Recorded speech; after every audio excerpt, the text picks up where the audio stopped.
आप देख रहे हैं 80 मनी बनो अपना फाइनेंस मिनिस्टर और मैं हूं आपके साथ कविता थपलियाल। एक दिन के 24 घंटे ऑफिस और घर के काम में पूरा दिन बीत गया। रात में सोते हुए भी मन में यही गुणाभाग कि कल क्या क्या करना है। पर सवाल ये कि रात दिन की इस भागदौड़ के बावजूद आप खुश क्यों नहीं हैं? इसीलिए आपकी परवाह क्या कोई नहीं कर रहा है? बेहतर है इससे पहले कि खुद से पूछें कि आपने खुद के लिए कितना वक्त निकाला। उत्तर में शायद निराशा ही हाथ लगे, क्योंकि इस सवाल का जवाब आपके पास नहीं है। होगा भी कैसे? आप तो हमेशा खुद को आखिर में ही रखती आई हैं।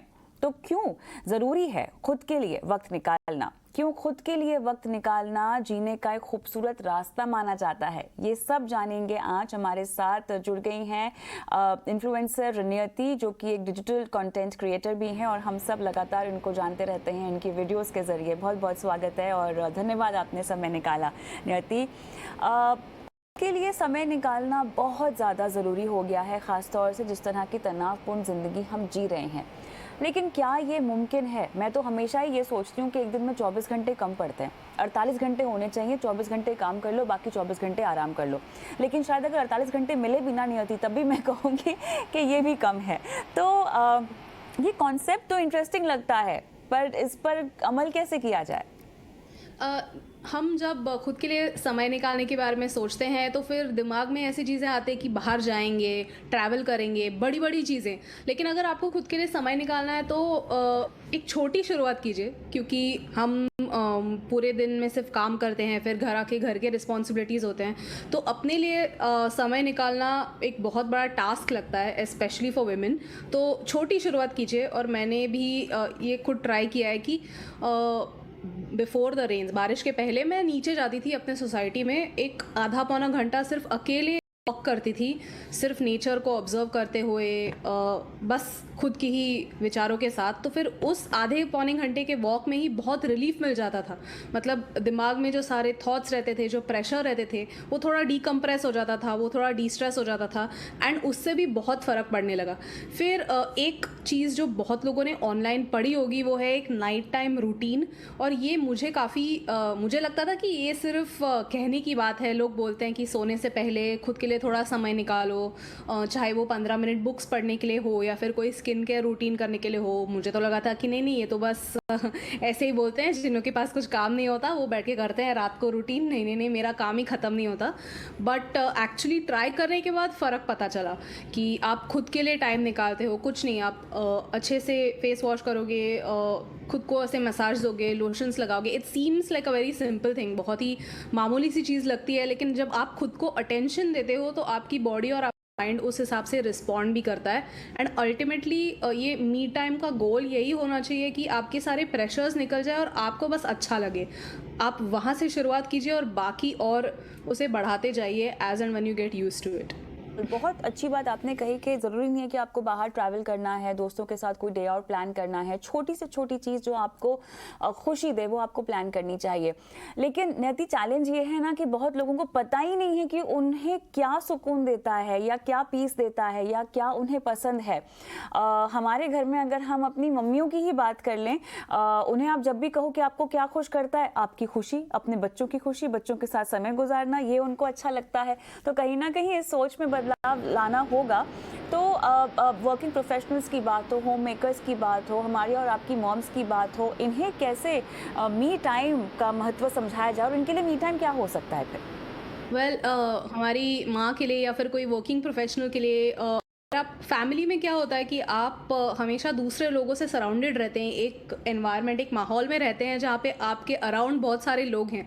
तो औरतें यूजुअली केयर गिवर का रोल प्ले करती हैं, तो उन सारे लोगों की एक्सपेक्टेशंस और उनके हैप्पीनेस को हम एब्जॉर्ब कर लेते हैं और उनकी खुशी अपनी खुशी बना लेते हैं। तो ये सारे केयर गिवर्स, हाउसवाइफ्स, ये सब के लिए भी खुद के लिए थोड़ा समय निकालने से अगर शुरुआत करें, लाइक अगर आपको सिर्फ एकांत में बैठना है, कुछ नहीं, सिर्फ विंडो के बाहर, अभी तो बारिश का मौसम है तो कभी कभी सिर्फ विंडो के बाहर बारिश को गिरते हुए देखने से मन को सुकून मिलता है, या फिर कहीं बाहर जाना, वॉक के लिए जाना। तो ये सारी चीज़ें करने से बहुत फ़र्क पड़ सकता है। मतलब आपको पता नहीं हुआ कि आपको किस चीज़ से मज़ा आता हो, किस चीज़ से आपको हैप्पीनेस मिलता हो, लेकिन it all starts with taking time out for your self. तो फिर वहाँ से शुरुआत होती है। फिर आप ऐसे आदत पड़ गई कि मैं दिन के 15-20 मिनट खुद के लिए निकालूंगी, फिर आप सोचोगे कि ठीक है, मैं कोई और हॉबी ट्राई कर लेती हूँ। या फिर काफ़ी लोग ऐसी चीज़ें करते हैं कि वो पजल्स ट्राई करते हैं, या फिर वो कुछ लिखते हैं, या फिर आजकल तो काफ़ी सारे लोग कलरिंग वगैरह भी करते हैं, या फिर पैटर्न्स ड्रॉ करते हैं, क्योंकि उसमें काफ़ी माइंड क्वाइटन होता है। तो ऐसे सारी चीज़ें जो हम बचपन में किया करते थे, वैसे सारे हॉबीज़, काफ़ी लोग गार्डनिंग करते हैं।